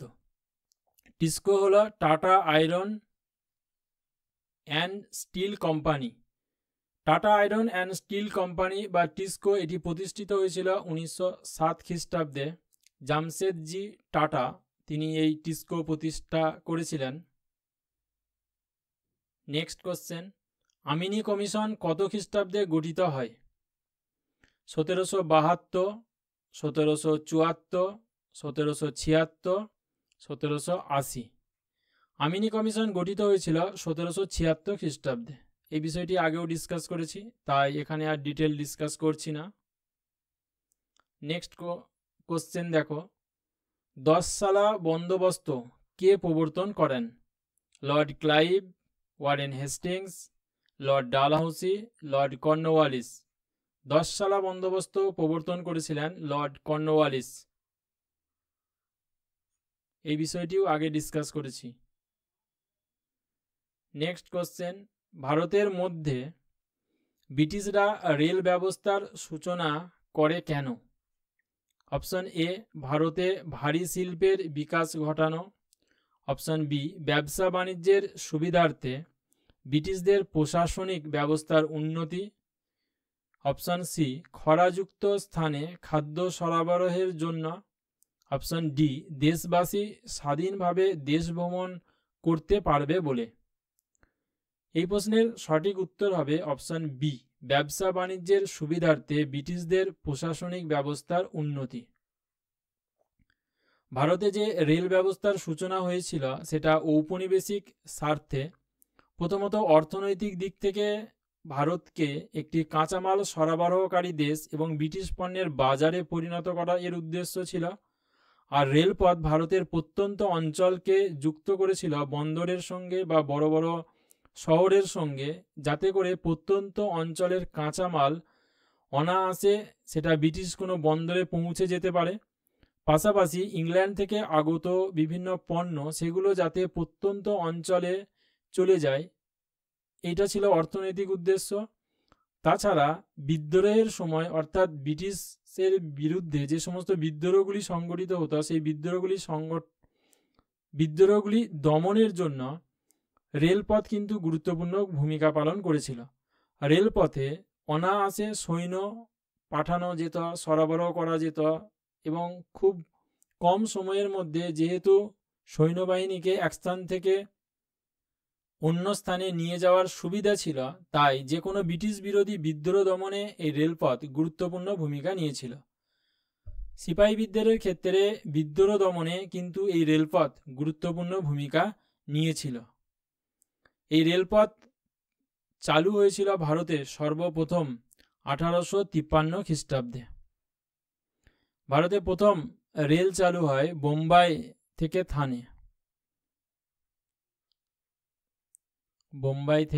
থানে।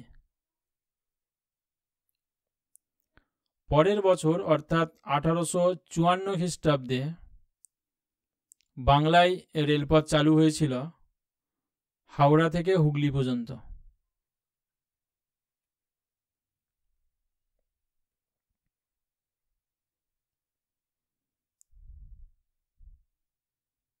ভারতে এই রেল ব্যবস্থার সূচনা হয়েছিল লর্ড ডালহাউসির সময়ে। Lord Dalhousie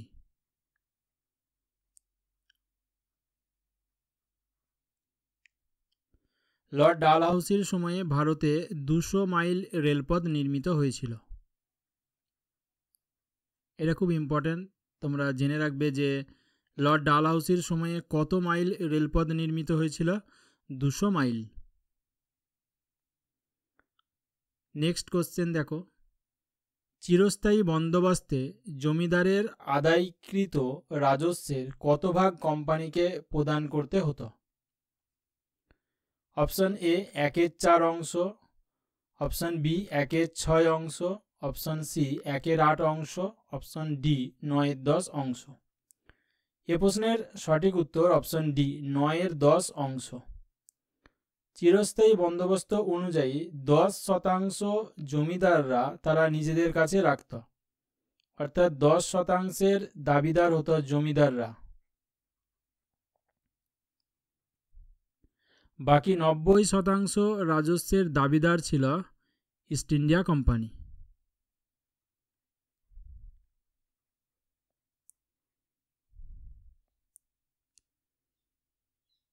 next question, history of Hindustan গ্রন্থটি কে রচনা করেন? Option A Alexander Dow, option B Philip Francis, option C Henry Pattullo, option D Thomas Munro. এই প্রশ্নের সঠিক উত্তর option A Alexander Dow. Alexander Dow তিনি হিস্ট্রি অফ হিন্দুস্তান গ্রন্থে সর্বপ্রথম চিরস্থায়ী বন্দোবস্ত সম্পর্কে সুপারিশ করেছিলেন। এই বিষয়টি আগেও ডিসকাস করেছি। নেক্সট কোশ্চেন দেখো, পলাশীর লুণ্ঠন শব্দটি কে ব্যবহার করেন? Sabyasachi Bhattacharya, Amlan Dutta, P J Marshall, Brooks Adams. পলাশীর লুণ্ঠন এই শব্দটি প্রথম ব্যবহার করেছিলেন ব্রুকস অ্যাডামস। পলাশী যুদ্ধের পর বাংলা থেকে যে বিপুল পরিমাণের সম্পদের বহির্গমন হয়েছিল সেই বিষয়টিকেই ব্রুকস অ্যাডামস পলাশীর লুণ্ঠন বলেছেন। অর্থাৎ আমরা দাদাভাই নৌরোজির যে প্রসঙ্গটি আমরা দেখেছি যে সম্পদের বহির্গমন, এবং তিনি বিভিন্নভাবে দেখিয়েছেন যে ভারত থেকে কিভাবে সম্পদের বহির্গমন হয়েছিল, এই সম্পদের বহির্গমন কি ব্রুকস অ্যাডামস তিনি পলাশীর লুণ্ঠন এই অভিধায় তিনি ভূষিত করেছিলেন। নেক্সট কোশ্চেন, পত্তনি প্রথা প্রবর্তন করেন তেজচন্দ্র। তিনি কোথাকার জমিদার ছিলেন? মেদিনীপুর, বর্ধমান, কলকাতা, হুগলি। এই প্রশ্নের সঠিক উত্তর অপশান বি বর্ধমানের জমিদার ছিলেন তেজচন্দ্র এবং তিনি সর্বপ্রথম পত্তনি প্রথা প্রবর্তন করেছিলেন। এখন প্রশ্ন হলো যে এই পত্তনি প্রথা কি? জমিদাররা অর্থাৎ চিরস্থায়ী বন্দোবস্তের সঙ্গে যুক্ত জমিদাররা তারা সঠিক সময়ে রাজস্ব আদায় করার জন্য তাদের জমিদারির অংশগুলোকে ভাগ করে এক একজনকে ওই অঞ্চলে রাজস্ব আদায়ের দায়িত্ব দিতেন। এই যে ব্যবস্থা অর্থাৎ জমিদারি বন্টন করে বা জমিদারির বিভিন্ন অংশকে অপর কোনো ব্যক্তির হাতে রাজস্ব আদায়ের দায়িত্ব অর্পণ, এই বিষয়টি ছিল পত্তনি প্রথা। এবং এই যিনি এই পত্তনি লাভ করতেন তিনি ছিলেন পত্তনিদার।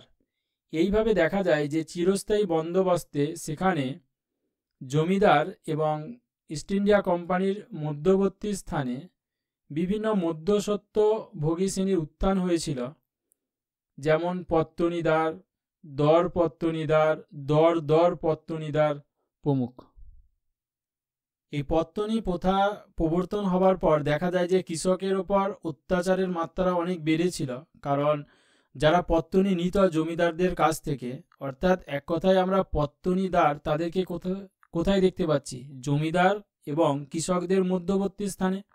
কারণ জমিদাররা তারা পত্তনি প্রদান করত যাতে করে পত্তনিদারদের কাছ থেকে সঠিক সময়ে রাজস্ব পেয়ে যায়, এবং পত্তনিদাররা তারা উচ্চ হারে রাজস্ব আদায় করত, এবং যার ফলে কৃষকেরা ব্যাপকভাবে অত্যাচারিত হতো এবং নির্যাতিত হতো এই পত্তনি প্রথার প্রবর্তন হবার ফলে। নেক্সট কোশ্চেন দেখো, অবশিল্পায়নের ধারণাকে অলীক কল্পনা বলেছেন কে? মরিস ডেভিস মরিস, দাদাভাই নৌরোজি, সব্যসাচী ভট্টাচার্য, ড্যানিয়েল থর্নার। অবশিল্পায়নকে অলীক কল্পনা বলেছেন মরিস ডেভিস। এই প্রশ্নের সঠিক উত্তর অপশন এ। এখন প্রশ্ন হলো যে এই অবশিল্পায়ন কি? অবশিল্পায়ন হলো শিল্পের ধ্বংস। অর্থাৎ এখানে অবশিল্পায়ন বলতে ভারতে যে কুটির শিল্প ছিল, যে হস্তশিল্প ছিল, সেই হস্তশিল্প ভিত্তিক শিল্পের অবলুপ্তিকে বোঝানো হয়েছে। এবং ভারতে এই অবশিল্পায়নের সম্ভাব্য কারণ ছিল যে ভারতে ইস্ট ইন্ডিয়া কোম্পানির একচেটিয়া বাণিজ্য এবং সেই সঙ্গে ইংল্যান্ডের শিল্প বিপ্লব এবং অসম শুল্ক নীতি। ইংল্যান্ডের শিল্প বিপ্লবের ফলে একদিকে যেমন ব্রিটিশ পণ্য ভারতের বাজারে ছেয়ে গিয়েছিল এবং ব্রিটিশ যে বস্ত্র সেগুলোর দাম তুলনামূলকভাবে ভারতের হস্তশিল্পজাত যে বস্ত্র ছিল তার তুলনায় অনেক কম, যে কারণে ভারতীয় বাজারে এই ইউরোপীয় বস্ত্রের চাহিদা অনেক বেড়ে গিয়েছিল। দ্বিতীয়ত কি না, ভারত থেকে যাতে বস্ত্র ইংল্যান্ডে পৌঁছাতে না পারে এবং তার জন্য ভারতীয় বস্ত্রের ওপর বিপুল পরিমাণ ট্যাক্স চাপানো হয়েছিল, যাতে করে ভারতীয় বস্ত্র শিল্পের অবলুপ্তি ঘটতে পারে। এবং এই কারণে দেখা যায় যে ভারতীয় যে কুটির শিল্প ছিল, হস্তশিল্প ছিল, সেই হস্তশিল্পের অবলুপ্তি ঘটে। হস্তশিল্প নির্ভর যে শহরগুলি ছিল, ঢাকা, মুর্শিদাবাদ, সেগুলো কার্যত শ্রীহীন হয়ে পড়েছিল। যে সমস্ত কারিগররা এই বস্ত্রশিল্পের কাজের সঙ্গে যুক্ত ছিল তারা কাজ হারিয়েছিল, বেকার হয়ে পড়েছিল, কৃষিতে তারা নিযুক্ত হচ্ছিল। সব্যসাচী ভট্টাচার্যের একটি গ্রন্থ, সেটি হলো ঔপনিবেশিক ভারতের অর্থনীতি। ঔপনিবেশিক ভারতের অর্থনীতি। এই ঔপনিবেশিক ভারতের অর্থনীতি এই গ্রন্থে তিনি অবশিল্পায়নের সম্পর্কে বিস্তৃত বিবরণ তিনি দিয়েছেন। নেক্সট কোশ্চেন, 1853 সালে ভারতে প্রথম রেল লাইন কোথায় চালু হয়? অপশন এ হাওড়া ও দিল্লির মধ্যে, অপশন বি বম্বে ও থানের মধ্যে, অপশন সি হাওড়া ও বম্বের মধ্যে, অপশন ডি উপরের কোনোটি নয়। এই প্রশ্নের সঠিক উত্তর হবে অপশন বি বম্বে ও থানের মধ্যে। কারণ আমরা আগেই ডিসকাস করলাম এই নিয়ে যে ভারতে প্রথম রেল লাইন স্থাপিত হয়েছিল বম্বে ও থানের মধ্যে। নেক্সট কোশ্চেন,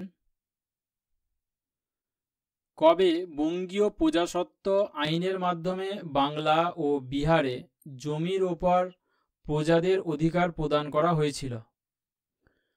1885 খ্রিস্টাব্দ, 1886 খ্রিস্টাব্দ, 1889 খ্রিস্টাব্দ, 1900 খ্রিস্টাব্দ। এই প্রশ্নের সঠিক উত্তর অপশন এ 1885 খ্রিস্টাব্দ। 1885 খ্রিস্টাব্দে বঙ্গীয় প্রজাস্বত্ব আইনের মাধ্যমে জমির ওপর কৃষকদের দখলি সত্ত্বকে প্রদান করা হয়েছিল এবং তাদের অধিকারকে সুনিশ্চিত করা হয়েছিল। নেক্সট কোশ্চেন, রায়তওয়ারি বন্দোবস্ত সম্পর্কে নিম্নের কোন বিবৃতিটি সঠিক নয়? প্রথম বিবৃতিটি দেখো, রায়তওয়ারি ব্যবস্থা দক্ষিণ পশ্চিম ভারতে গৃহীত হয়েছিল। এটি সঠিক। আমরা আগের আলোচনায় দেখেছি যে রায়তওয়ারি বন্দোবস্ত দক্ষিণ পশ্চিম ভারতে চালু হয়েছিল। অপশন বি রায়তওয়ারি ব্যবস্থা সরাসরি কৃষক ও রাষ্ট্রের মধ্যে বন্দোবস্ত করা হয়েছিল, এটিও সঠিক। অপশন সি এই ব্যবস্থায় 30 বছরের জন্য কর চুক্তি হয়েছিল, এটিও সঠিক, কারণ 30 বছর পর তাদেরকে আবার পুনর্নবীকরণ করতে হতো এবং রাজস্ব বৃদ্ধি পেত 30 বছর পর পর। অপশন ডি দেখো, এটা নীতিগতভাবে প্রাক্তন অভিজাত ও জমিদারদের শক্তিশালী করেছিল এবং কৃষকদের দুর্বল করেছিল। দেখো এই বিষয়টি মিথ্যা, কারণ রায়তওয়ারি বন্দোবস্ত সেটা জমিদারদের সঙ্গে ছিল না, সরাসরি কৃষকদের সঙ্গে ভূমি বন্দোবস্ত ছিল। তাই এই প্রশ্নের সঠিক উত্তর হবে অপশন ডি, যেটি সঠিক নয়। Next question, the economic history of India গ্রন্থটি কে রচনা করেন? রমেশচন্দ্র দত্ত, রণজিৎ গুহ, অনিল শীল, রমেশচন্দ্র দত্ত। দেখো এটা রিপিট হয়েছে। আমরা জানি যে দি ইকোনমিক হিস্ট্রি অফ ইন্ডিয়া এই গ্রন্থটি রচনা করেছিলেন রমেশচন্দ্র দত্ত। এই প্রশ্নের সঠিক উত্তর অপশন এ। অপশন ডি করে দিলাম, কোনোটিই নয়।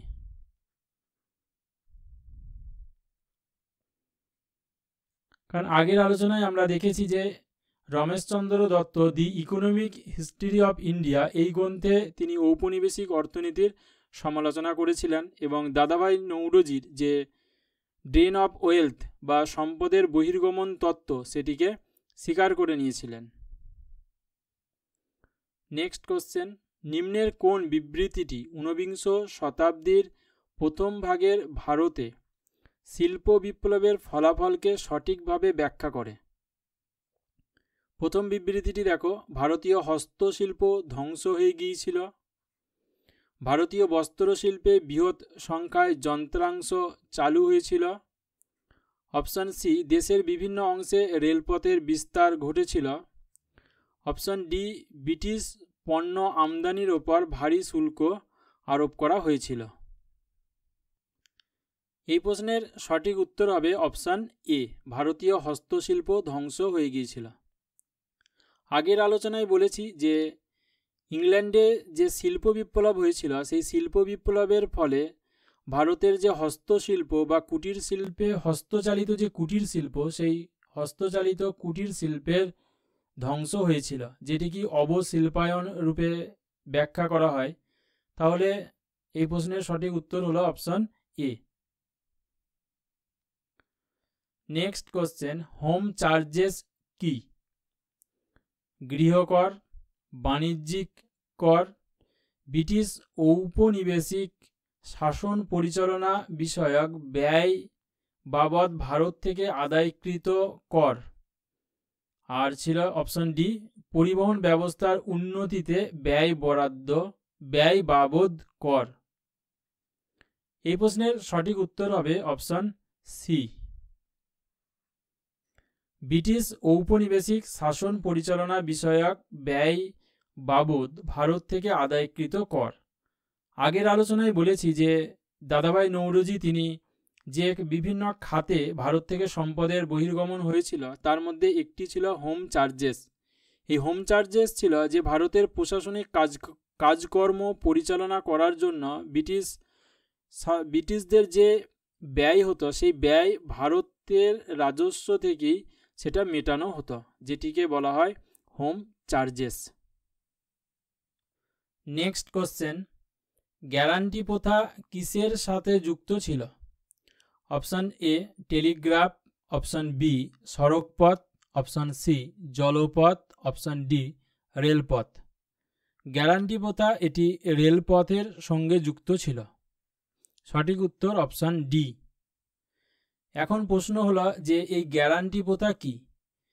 ব্রিটিশ সরকার ভারতে রেলপথ নির্মাণের ক্ষেত্রে বেসরকারি যে কোম্পানিগুলো ছিল তাদেরকে নিশ্চয়তা দিয়েছিল যে তারা যদি ভারতীয় রেলপথ নির্মাণের ক্ষেত্রে পুঁজি বিনিয়োগ করে তাহলে 5% লাভ্যাংশ হিসাবে তাদেরকে প্রদান করবে এবং সেই বিষয়ে ব্রিটিশ সরকার সেটা গ্যারান্টি দিয়েছিল।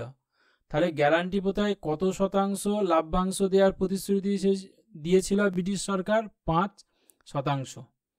এবং এই গ্যারান্টি প্রথায় বলা হয়েছিল যে কোম্পানিগুলো রেলপথ নির্মাণের বিনিয়োগ করবে তাদেরকে বিনামূল্যে 99 বছরের জন্য জমি লিজ দেওয়া হবে এবং 5% লাভ এই বিষয়টি গ্যারান্টি দেবে। যদি লাভের পরিমাণ 5% বেশি হয় তাহলে সরকার এবং কোম্পানির মধ্যে লাভ্যাংশ সমানভাবে ভাগ হবে। এবং এই যে গ্যারান্টি প্রথা, এই গ্যারান্টি প্রথা প্রথম পর্বে চলেছিল 1854 খ্রিস্টাব্দ থেকে 1869 খ্রিস্টাব্দ পর্যন্ত। তাহলে প্রথম পর্বে গ্যারান্টি সিস্টেম চলেছিল 1854 থেকে 1869 পর্যন্ত। এরপর 1869 থেকে 1880 খ্রিস্টাব্দ পর্যন্ত সরকারি উদ্যোগে রেলপথ নির্মিত হয়।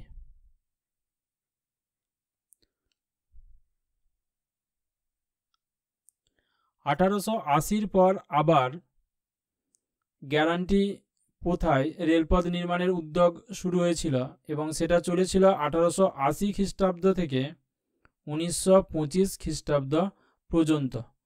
তবে এই পর্বে 3% এই হারে লাভ দেবার প্রতিশ্রুতি হয়েছিল, আর যেটা প্রথম পর্বে ছিল কত, 5%। সরি, এটা 3% নয়, 3.5। 1925 খ্রিস্টাব্দের পর ভারতীয় রেলের ওপর সরকারি নিয়ন্ত্রণ প্রতিষ্ঠিত হয়েছিল। এই ছিল ভারতে রেলপথের সম্প্রসারণ বিষয়ক গুরুত্বপূর্ণ কিছু তথ্য। তাহলে 1925-এর পর ভারতীয় রেলের ওপর সরকারি নিয়ন্ত্রণ প্রতিষ্ঠিত হয়।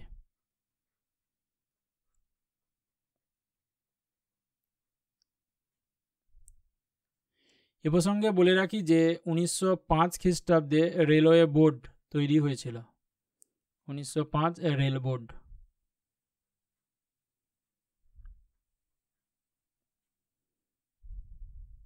এ প্রসঙ্গে বলে রাখি যে ঔপনিবেশিক ভারতে রেলপথের সম্প্রসারণের ক্ষেত্রে একটি কমিটি গঠিত হয়েছিল। সেই কমিটিটি হল অ্যাকওয়ার্থ কমিটি। অ্যাকওয়ার্থ কমিটি। এই অ্যাকওয়ার্থ কমিটি 1920 খ্রিস্টাব্দে গঠিত হয়। কারণ এইভাবে যদি কোশ্চেন আসে যে অ্যাকওয়ার্থ কমিটি কোন বিষয়ের সঙ্গে যুক্ত, তাহলে অ্যাকওয়ার্থ কমিটি রেলপথের সঙ্গে যুক্ত। এই ছিল ঔপনিবেশিক ভারতের অর্থনীতি। এই টপিকটির ওপর ইম্পর্টেন্ট কিছু এমসিকিউ, পাশাপাশি যে আলোচনা করলাম, আশা করি এই আলোচনা তোমাদের এক্সাম প্রস্তুতির জন্য খুবই হেল্পফুল হবে। যদি ক্লাসটি ভালো লেগে থাকে তাহলে লাইক শেয়ার করে দিও। যারা এই ক্লাসটি প্রথম দেখছো তারা চ্যানেলটি সাবস্ক্রাইব করে পাশে থাকা বেল আইকনের অল নোটিফিকেশন অন করে রেখো। চ্যানেলে যখনই কোনো নতুন ক্লাসের ভিডিও আপলোড হবে তার নোটিফিকেশন খুব সহজে তোমরা পেয়ে যাবে।